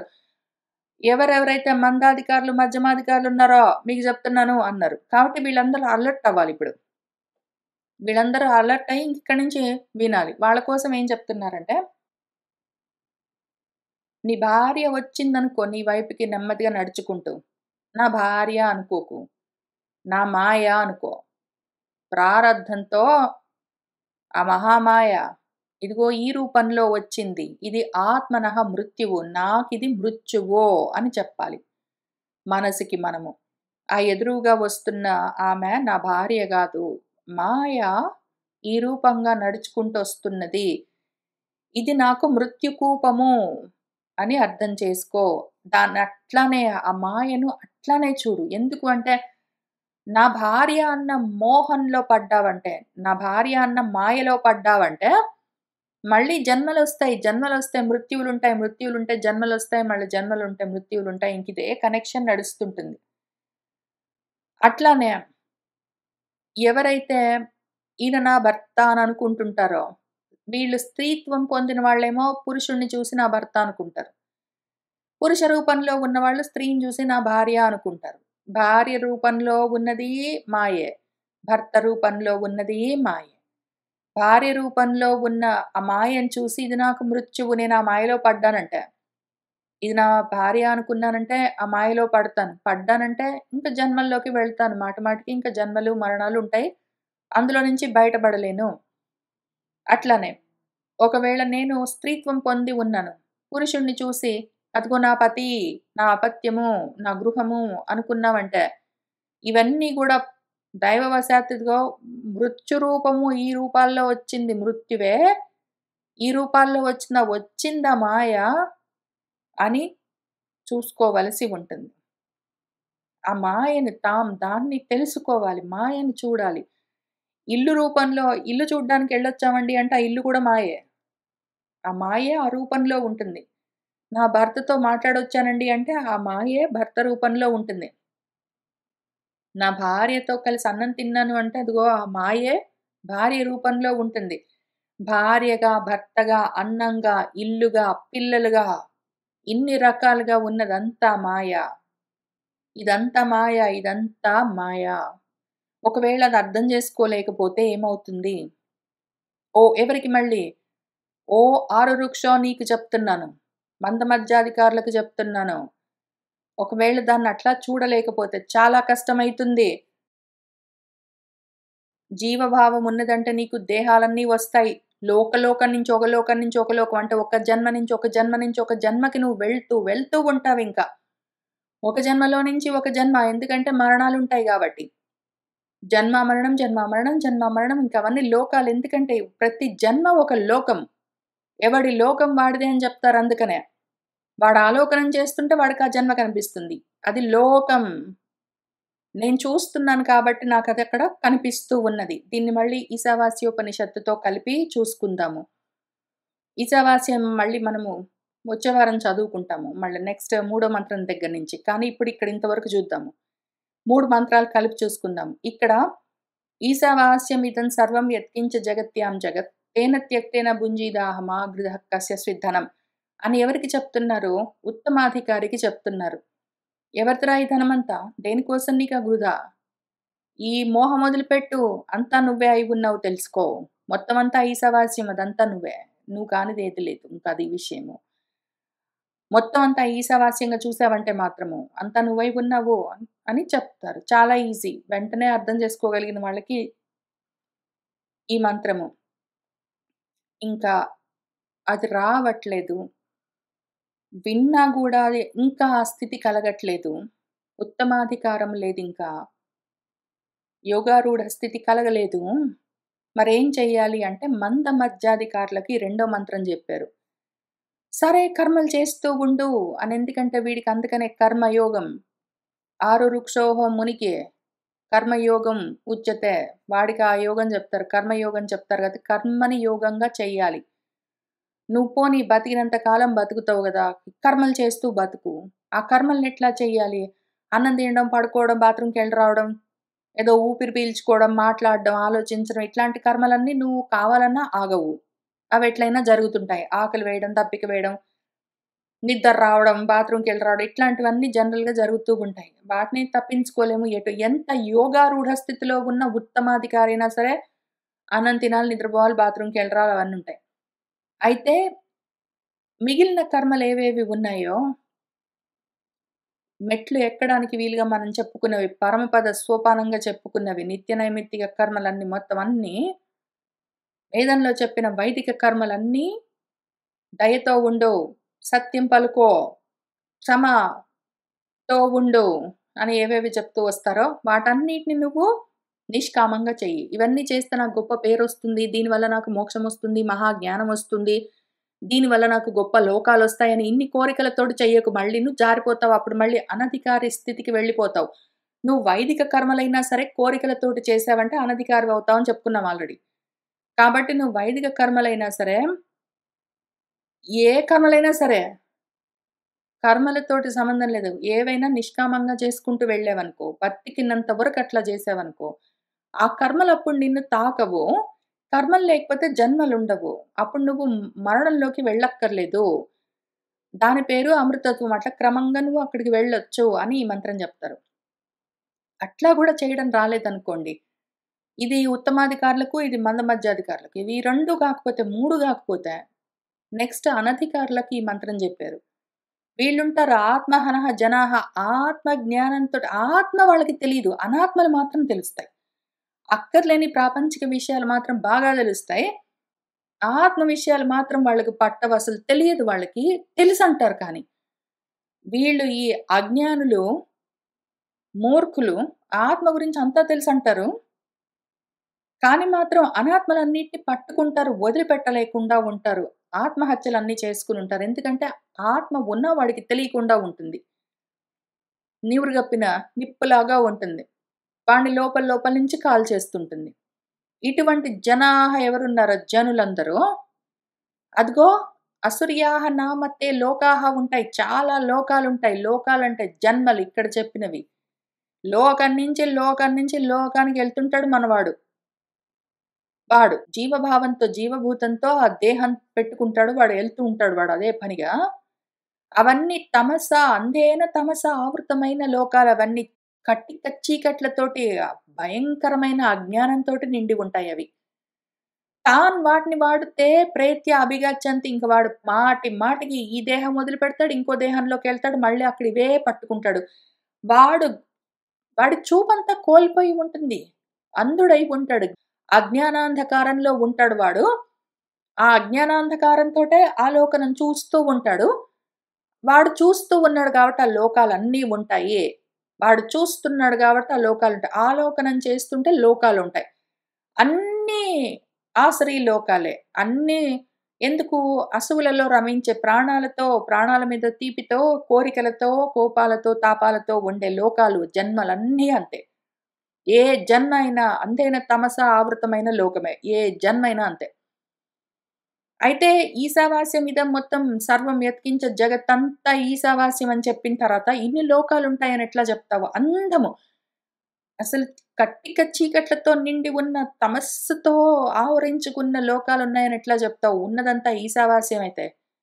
ఆ ఈశ్వరమయమైనది మొత్తమంతా ప్రకాశంతో నిండి ఉంటుందది ఎట్లా తమస్సుతో ఉంటుంది అంటే, మళ్ళీ అదే విషయం ఆలోకనం చేస్తున్నావా నువ్వు? చూస్తున్నావా ఈ లోకాలన్నీ ఉన్నాయని? ఈ లోకమంతా ఉంది, ఉంది, ఉంది అని నువ్వు చూస్తూ ఉంటే అవి ఎప్పుడూ ఉంటూనే ఉంటాయి. నీకు కలుగుతూనే ఉంటాయి. దాని పేరే మృత్యువు. ఒకవేళ ఈ లోకాలన్నీ లేవు ఇదంతా మాయ అని ఒకవేళ చూడగలిగావంటే, నువ్వు ఆలోకనం చేయడం మానేసావు గదా! వాటిని చూడ్డం అట్లా ఆ రకంగా లోకాలున్నాయి. ఈ లోకముంది, ఆ లోకమున్నది, స్వర్గలోకమున్నది, బ్రహ్మలోకమున్నది, భూలోకమున్నది, పాతాళ లోకమున్నది, ఇంక పక్కన వాడి లోకమున్నది, ఇంక పితృలోకం. నీ ఇష్టం, నీ ఇష్టం, నీ ఇష్టం. నువ్వు ఎట్లా అనుకుంటే అట్లా. పోయిన జన్మ ఉన్నది, వచ్చే జన్మ ఉన్నది, నాకొక కూతురున్నది, మాకొక అమ్మ ఉన్నదని నువ్వు ఇంక రకరకాలుగా నువ్వు ఎన్ని ఆలోకనం చేస్తుంటావో అన్ని అవి తయారవుతుంటాయి. నిన్ను బట్టి ఉంటాయి. ఎందుకు అంటే అక్కడ ఉన్నదంతా మొత్తమంతా ఈశ్వరమయమైనది ఒక్కటున్నది. బ్రహ్మమయమైనది ఒక్కటున్నది పదార్థం అది. అది స్వయం జ్యోతి. ప్రకాశమై ఉన్నది అదొకటున్నది. అది తప్ప ఇంకేమీ లేదు. ఏకమేవ అద్వితీయం. ఆ ఉన్న ఒక్కదాన్ని నువ్వు ఉన్నదాన్ని ఉన్నట్టు చూడ్డం నీకు రావట్లేదు గదా! అది వస్తుతంత్రంగా చూడగలుగుతున్నావా? వాస్తవికంగా అదెట్లా ఉన్నదో అట్లా నువ్వు చూడగలుగుతున్నావా? చూడగలిగితే ఇంక ఈ లోకాలన్నీ ఉండవు గదా! అక్కడొక పొడుగ్గా ఒకటి కనిపిస్తున్నదనుకోండి. ఒక 5 ఫీట్ ఎత్తుతోటున్నది, ఒక 1 ఫీట్ అడ్డంగా ఉన్నదనుకోండి. దాన్ని చూసి నువ్వు దాన్ని చెట్టు అనుకో, నువ్వు దాన్ని బండరాయి అనుకో, నువ్వు దాన్ని నీకు తెలిసిన ఒక మనిషి అనుకో. నీ ఇష్టమొచ్చినట్టు నువ్వు అనుకో. నువ్వు దాన్నెట్లా చూస్తే అది నీకట్లా కనిపిస్తుంటుంది. నువ్వు ఆలోకనం చేస్తుంటే అది నీకట్లా దర్శనమిస్తూ ఉంటుంది. నువ్వు ఏ రకంగా చూస్తున్నావన్న దాన్ని బట్టి అది నీకెట్లా కనిపిస్తుంటుందో. అక్కడ కిందేదో ఇంత పొడుగ్గా, అంత సన్నగా ఒకటి గుండ్రంగా పడుంటే నువ్వు దాన్ని పామనుకో, తాడనుకో, నీటి సారిక అనుకో, ఏదో వస్త్రము పీలిక అనుకో, నువ్వు ఏదనుకుంటే అది నీకట్లా కనిపిస్తుంది. దాన్ని పురుష తంత్రము అంటారు. నిన్ను బట్టి అదట్లా కనిపించొచ్చు. నువ్వున్నాయనుకుంటావు గాబట్టి ఇవన్నీ ఉంటాయి. అవన్నీ ఆసరీ లోకాలు. అసువులతోటుంటావు నువ్వు. ప్రాణాలతో ఉంటావు. జీవభావంతో ఉంటావనర్థం.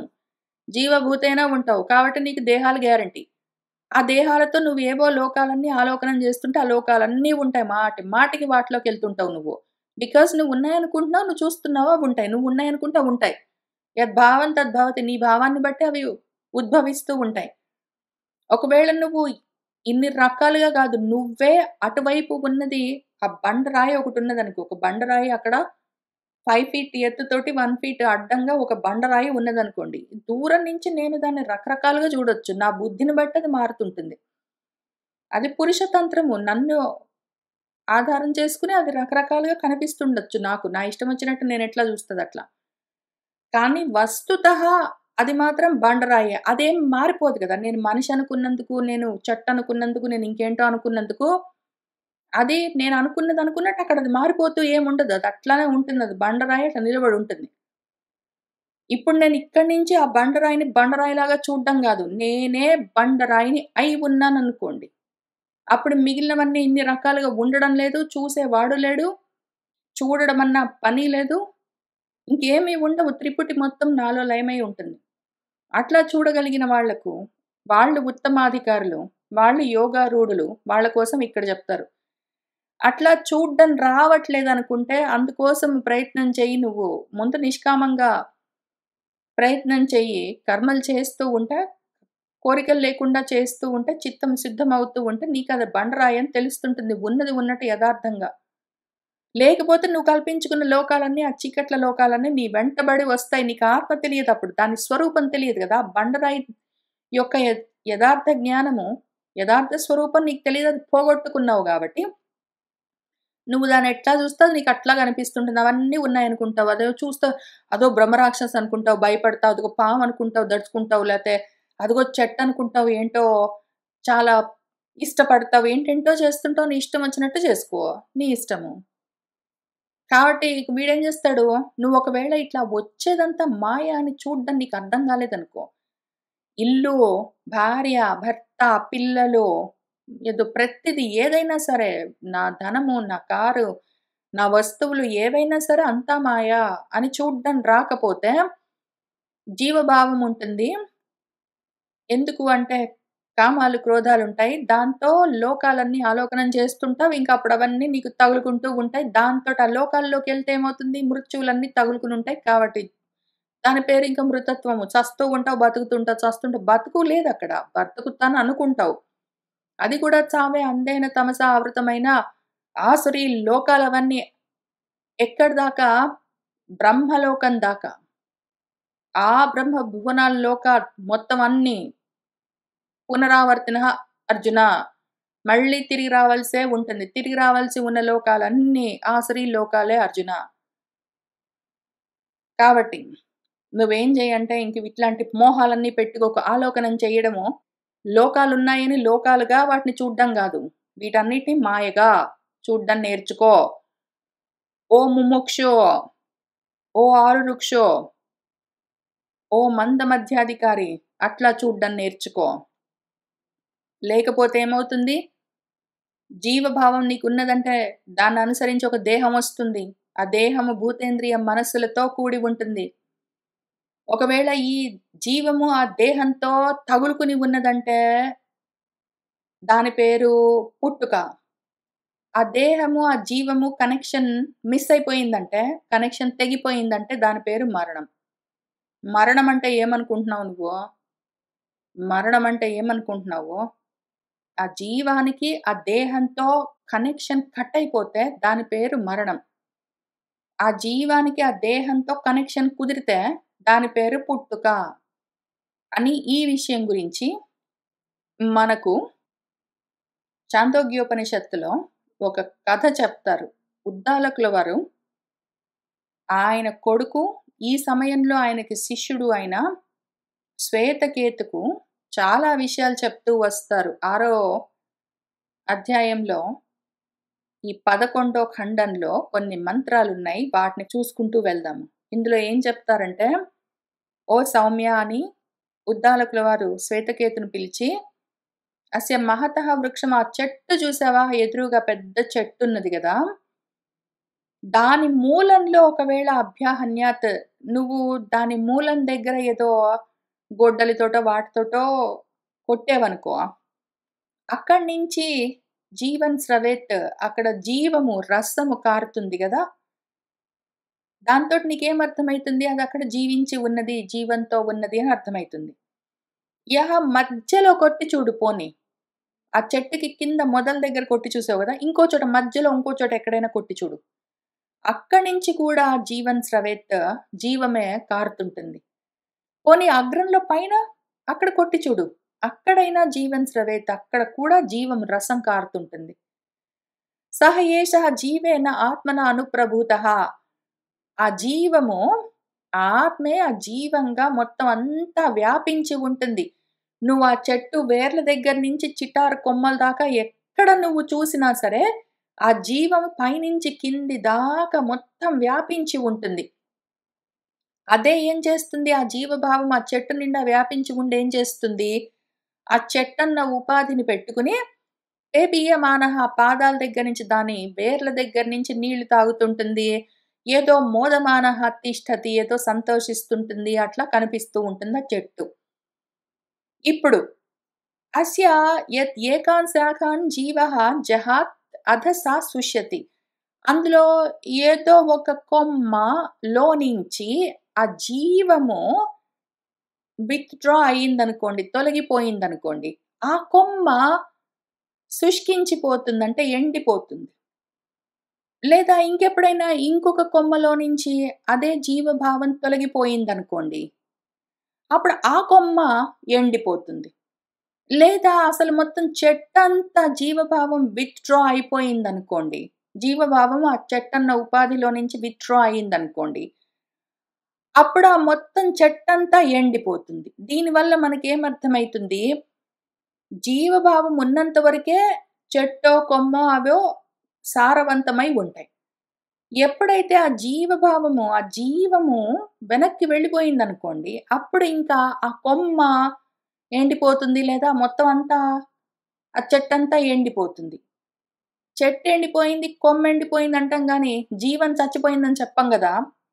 అట్లానే ఎప్పుడైనా సరే, ఏవం ఏవ ఖలు సౌమ్య విద్ధీతి జీవాపేతం వావఖిల ఇదం మ్రియతే న జీవః మ్రియతే.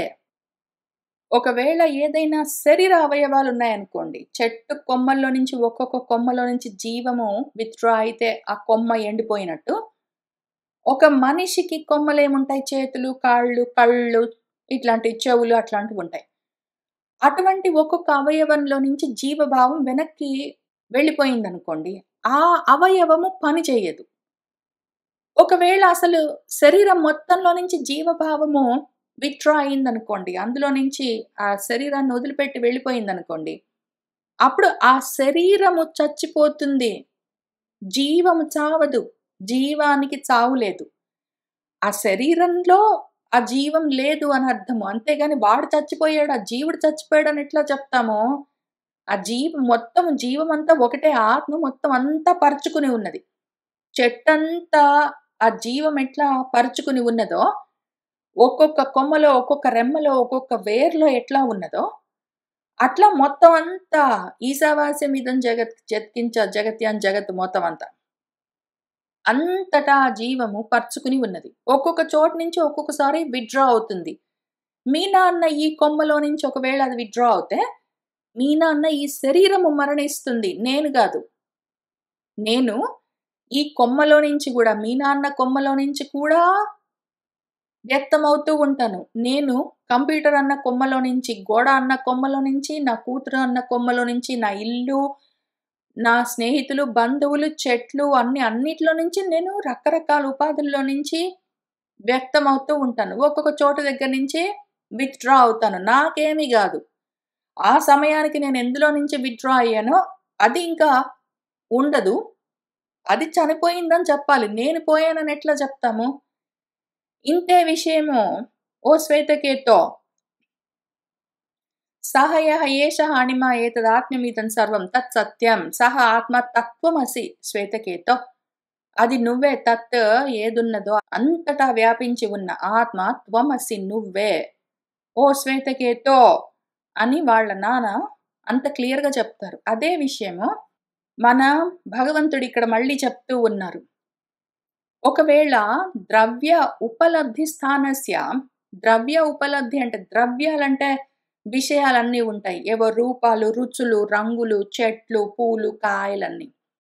వాటిని పొందే స్థానాలేముంటాయి? రూపాన్ని పొందే స్థానము నా కన్ను. శబ్దాన్ని పొందే స్థానము నా చెవి. రుచిని పొందే స్థానము నా నాలుక. ఇట్లాంటి ద్రవ్యాలని పొందే స్థానాలంటే ఇంద్రియాలేవేవి ఉన్నాయో, ఆ ఇంద్రియాలకు వాటి ద్రవ్యాలను పొందే యోగ్యత పోయిందనుకోండి. నా కంటికి చూసే చూపు పోయిందనుకోండి, అప్పుడు అది పని చెయ్యట్లేదు అని చెప్తాము. అట్లానే ఒకవేళ అన్ని ఇంద్రియాల్లో నుంచి, సర్వేంద్రియాల్లో నుంచి సర్వ విషయాలని పట్టుకునే శక్తి పోయిందనుకోండి. అంటే ఆ శక్తిని నేను విత్‌డ్రా చేశాననుకోండి. అప్పుడు ఆ శరీరం మరణించింది అని చెప్తాము. అప్పుడు తత్ పంచత్వం. ఒకవేళ నేను మళ్ళీ అహం అని ఒక దేహాన్ని పుచ్చుకున్నాననుకోండి. అహమ్మానాత్. మళ్ళీ ద్రవ్యాలన్నిటిని ఈ అక్షాలతో అంటే ఇంద్రియాలతో నేను చూస్తూ ఉన్నాననుకోండి. తెలుసుకుంటూ ఉన్నాననుకోండి. రుచులు చూస్తూ ఉన్నాను, శబ్దాలు వింటూ ఉన్నాను, స్పర్శలు తెలుసుకుంటూ ఉన్నాను. అవన్నీ ద్రవ్యాలన్నీ మళ్ళీ దర్శిస్తున్నాననుకోండి. దాని పేరు ఉత్పత్తి, దాని పేరు పుట్టుక. ఇంతే విషయము. ఈ కళ్ళు, ముక్కులు, చేతులు, కాళ్ళు ఇట్లాంటివన్నీ ఆ చెట్టుకున్న కొమ్మల్లాంటివి. మొత్తం అంతా వ్యాపించి ఉన్న ఆత్మ ఉన్నది.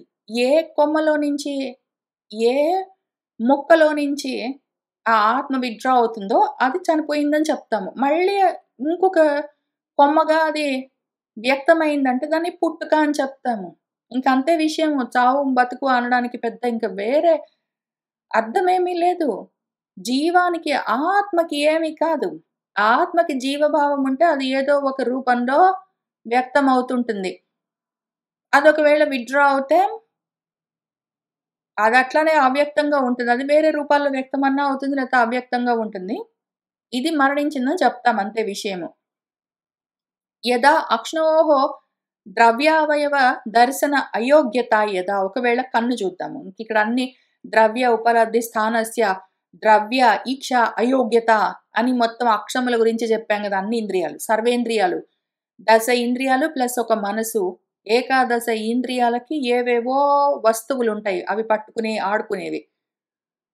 అవి ఒకవేళ విత్‌డ్రా అవుతే మొత్తం అన్ని ఇంద్రియాల నుంచి ఆ జీవము విత్‌డ్రా అయిందంటే ఆ శరీరము చచ్చిపోయిందని చెప్తాము. జీవుడికి ఆత్మకి ఏం గాదు. నాకేం గాదు. దీన్ని ఇంకా కొంచెం క్లియర్‌గా చెప్దాం పట్టు. కళ్ళున్నాయనుకో, ఇన్ని ఇంద్రియాలు 11 ఇంద్రియాలని గ్రూప్ ఎందుకు? ఒకటి సింగిల్‌గా చెప్పుకుందాము. కళ్ళున్నాయనుకో, ఆ కళ్ళన్న అవయవానికి దర్శించడం అన్న ఒక లక్షణం ఉంటుంది. గుణము. కంటి గుడ్డుకు చూడడం అన్న చూపన్న ఒక లక్షణం ఉంటుంది.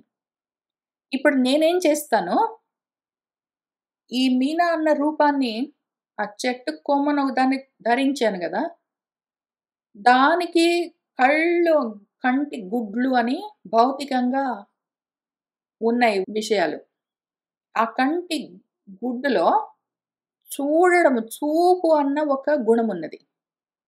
కంటి గుడ్డేమో ఏదో పాంచభౌతికమైన విషయము. అందులో చూపేమో దాని ఇంద్రియము. చూసే లక్షణంతో ఉంటుందది. ఇప్పుడు ఒకవేళ దానికా చూపు పోయిందనుకోండి. కంటి గుడ్డు అట్లనే ఉంది గానీ, కంటి గుడ్డుకు చూడడమన్నా చూపు పోయిందనుకోండి. చూసే లక్షణము చూపు పోయిందనుకోండి. అప్పుడు ఆ కన్ను పని చేయట్లేదు అది పోయిందని చెప్తాము. కన్ను పోయిందండి వాడికి, లేతే నా కన్ను పోయిందండి అని చెప్తాము. నా చెవు పోయిందండి, నా కాలు పోయిందండి అని చెప్తాం. ఎందుకు? ఆ కాలు చేసే లక్షణం పోయింది. ఆ కంటికి కన్ను చేయవలసిన పని పోయింది. అది చేసే గుణం పోయింది.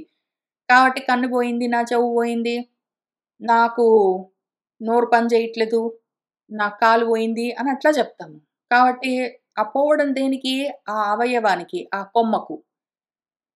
ఒకవేళ ఆ రకంగా జరిగినప్పుడు అనయోహో ఆ రెండే ఉన్నాయి నా కంటి గుడ్డు, దాంట్లో చూసే చూపు. ఆ 2 బెట్టుకొని నేను చూస్తుంటాను. నేను ఈ మీనా అన్న కొమ్మలో అదిగో 2 గుడ్లున్నాయి. ఆ గుడ్లకి చూసే చూపన్నది ఒకటున్నది. ఇప్పుడు ఈ చూసే ఆ చూపు, ఆ చూపుకు ఆధారమైన కంటి గుడ్డు, ఈ రెండిటికి చూసే చూపు పోయిందనుకోండి. ఆ 2 పోయాయనుకోండి. పనిచేయడం మానేసాయనుకోండి. కంటి గుడ్డు లేదో, ఉన్న కంటి గుడ్డుకి చూసే చూపు లేదో, ఆ రెండిట్లలో ఏదో ఒకటి లేకపోయినా, 2 లేకపోయినా, ఆ ద్రష్ట ఉన్నాడు గదా! నేను చూస్తూ ఉంటాను ఇవి పెట్టుకొని. ఆ చూస్తూ ఉన్న నాకు ద్రష్టృత్వ అయోగ్యత కలుగుతుంది. చూసే చూపు నేను చూడలేను. నేను చూడాలనుకున్నాను కాబట్టే, ఆ కోరికతోటి, జీవభావంతోటి మీ నాన్న కొమ్మలో నుంచి చూస్తూ ఉన్నాను. ఒకవేళ వాటికి ఆ చూపు పోయిందనుకోండి, నేను విత్‌డ్రా అవుతాను. ఇంక నేను చూడను అక్కడి నుంచి. అట్లనే మొత్తం అన్ని సర్వేంద్రియాల్లో నుంచి అవి చేయవలసిన పనులన్నీ ఆగిపోయాయనుకోండి, ఇంకప్పుడు అక్కడ జీవభావం అందులో నుంచి ఆ కొమ్మలో నుంచి మీ నాన్న కొమ్మలో నుంచి విత్‌డ్రా అయిందని అర్థం ఇంక అంతే విషయము. దాన్నే మరణం అనుకుంటాం, గొల్లుమంటాం అనడానికి ఏముందక్కడ? ఆ ఆత్మకేం కాదు. ఆత్మగా ఉన్న నాకు, అంతటా ఉన్న నాకేం గాదు. ఇన్ని రూపాలుగా నేనే రకరకాలుగా వ్యక్తమయ్యాను. ఎందుకంటే ఏదో చేయాలన్న కోరిక జీవభావంతోటుంటే వ్యక్తమైతుంటాను. ఇంత మాత్రము జీవగతిని బుద్ధ్వా తెలుసుకునివో ఆరురుక్షో నీకే చెప్తున్నాను. ధీరుడివై బుద్ధి తెచ్చుకుని, ముక్త సంగుడివై అందుకనే సంఘాన్ని వదిలిపెట్టమని చెప్తున్నది. మిగిలిన వాళ్ళతోటి అనధికారులతోటి సంఘం పెట్టుకున్నావా వాళ్ళక్కడికి కిందికి లాగుతుంటారు నిన్ను. కాబట్టి నువ్వేం చెయ్యంటే, సంత్రాసము భయమెందుకు నీకు? మరణమంటే అర్థమైతుందా? ఇక్కడ చెప్పిన మరణమంటే ఏంటో అర్థమైందా? చాందోగ్యోపనిషత్తులో చెప్పింది అర్థమైందా? అర్థం చేసుకో అసలేం జరుగుతుందో ఇక్కడ. అర్థం చేసుకొని, మరణమన్నది లేదు అని తెలుసుకొని, కావాలంటే మళ్ళీ వెళ్లి సనత్ సుజాతీయన్ స్పెసిఫిక్‌గా మరణం అంటే ఏంటనే హ్యాండిల్ చేస్తుంది. అదే సబ్జెక్ట్‌ని డీల్ చేస్తుంది. పోనీ అదైనా చదువుకొని ఆ భయం ముందు మరణం అంటే ఏంటి? మృత్యువంటే భయం వదిలిపెట్టు. అసలు మృత్యువే భయమే మృత్యువసలు. భయపడ్డావంటేనే చచ్చావని అర్థము. ఈ కార్పణ్యం, ఈ దైన్య భావమేమి నీకు? ఎప్పుడు ఏడుస్తుంటావు, దిగులు పడుతుంటావు, భయపడుతుంటావు. నువ్వెవరు? నీ స్థితి ఏంటి? ఎక్కడికొచ్చి జారి పడ్డావు? ఈ సంభ్రమ ఇంత భ్రమ సమ్యక్ భ్రమేంటి నీకు? వదిలిపెట్టో. ముక్త సంగుడివయ్యి మొత్తం మోహాలతో సాంగత్యాన్ని వదిలిపెట్టి నువ్వు చరించు. దాని పేరు ముక్తి. నీకు మోక్షం కావాలా? ఓ ఆరురుక్షో. ఓ ముముక్షో నీకు ముక్తి కావాలా? ఇదొక్కటే చేసే పని. ఇదంతా ఉన్నదంతా మాయగా చూడ్డం నేర్చుకో. ఇటువంటి సమ్యక్ దర్శనము నీకు కలిగిందనుకో, ఉన్నదేంటి, లేనిదేంటి, సదసత్తేంటో అర్థమయ్యిందంటే, అటువంటి బుద్ధి కలిగిందంటే, జ్ఞానయోగ్యము, యోగము, వైరాగ్యంతో కూడి ఉన్నావంటే, ఈ మాయ చేత తయారు కాబట్ట ఈ శరీరాన్ని, దేహాన్ని నువ్వు దానికే వదిలిపెట్టి ప్రశాంతంగా ఉండు అని చెప్తూ ఉన్నారు.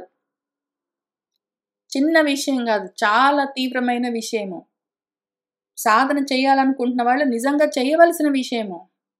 తర్వాత చేద్దాం, ఇంకెప్పుడో చేద్దామంటే అనధికారంలోకి వెళ్ళిపోతాము. ఎందుకు కాకుండా పోతాం మళ్ళీ. మళ్ళీ మళ్ళీ జన్మ ఇంత విషయం మళ్ళీ మళ్ళీ జన్మల్లోకొస్తాము. మోహాల్లో ఉంటాము. ఏవో ఆలోకనం చేస్తుంటాము. కాబట్టి రకరకాల లోకాలను మనమే కల్పించుకుంటాము. ఆ లోకాల్లో ఉన్న ఏవో సుఖాలంటాం, దుఃఖాలంటాం, ఏంటో మంచంటాం, చెడంటాం, స్వర్గలోకాలంటాం, నరకలోకాలంటాం. అన్నీ మనమే ఆలోకనం చేస్తూ, మనమే పుట్టించుకొని, కల్పించుకొని, మన మాయలో మనమే పడి, అంధులమై, తమస్సుతో నిండి, అటువంటి అబుద్ధులమైన, కుమతులమైన జన్మలన్నిటిని పొంది అట్లా బ్రతుకుతూ ఉంటాము. చావులన్నిటిని బ్రతుకులనుకుంటూ, దుఃఖాలన్నిటిని సుఖాలనుకుంటూ, అదే మోహంతో, సంభ్రమతో, సమ్యక్ భ్రమతో ఇంకంతా ఇంతా భ్రాంతి గాదు. అట్లా ఉంటాము. అట్లా ఉండరాదు.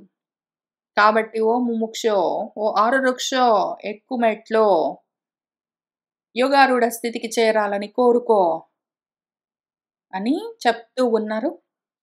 వచ్చే వారం మళ్ళీ మనము ఇదే విషయం ఇంకా చెప్తూ ఉంటారు. అసలు యాక్చువల్‌గా ఎంత ఆశ్చర్యం, ఆనందం అంటే, వేదంలో చెప్పిన విషయాలు, ఉపనిషత్తుల్లో చెప్పిన విషయాలన్నిటిని ఇంత సులువుగా మనకు అర్థం కావడానికి వీలుగా భాగవతంలో, భారతంలో రాసిచ్చారు వ్యాసుల వారు.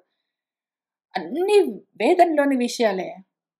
మనకు అర్థమయ్యే విధంగా రాసిచ్చారు. అసలు ఇవి చదువుకొని అర్థం చేసుకొని మనం నిజంగా మెట్లెక్కడం మొదలుపెడితే, వీటిని సాధన చేయడం మొదలుపెడితే, ఆచరిస్తే ఋషి రుణాన్ని తీర్చుకుంటూ వెళ్ళిపోతాము. మన ఋషులు మనకిచ్చిన ఇంత జ్ఞానాన్ని పట్టుకోగలిగామంటే, వాళ్ళ రుణాన్ని తీర్చుకుంటూ వెళ్ళిపోగలము. అట్లా చేస్తూ ముందుకు వెళ్దాము. దాంతో పాటు ఏమవుతుంది, ఋషి రుణం ఒకవైపు తీరుతూ ఉంటుంది. మనం మెట్లెక్కుతూ ఉన్నామంటే ఆత్మ రుణం గూడా తీర్చి అసలు మొత్తం జన్మల రుణాలన్నీ, అన్ని రకాల సర్వ రుణాలు తీర్చుకుంటాం మనం. ఇంక రుణమేమి ఉండదు కాబట్టి జన్మలుండవు. మనం ఇంకా అమృతత్వంతో నిలబడిపోవచ్చు. దానికోసమే సాధన చేద్దాము. దాని గురించి అసలు ఏమీ తెలియని వాళ్ళతోటి సంఘాన్ని కంట్రోల్ చేద్దాము. అమ్మో! అని ఇప్పుడే నేను ఆ మాట అనగానే భయమేసిందంటే మాత్రము అనధికారులమై ఉన్నామని తెలుసుకొని దాని గురించి ఆలోచించుకోవాలి. ఏం కావాలో చూసుకొని దాని గురించి ప్రయత్నం జేసుకోవాల్సుంటుంది. సర్వం శ్రీకృష్ణ పరబ్రహ్మ పాదారవిందార్పణమస్తు.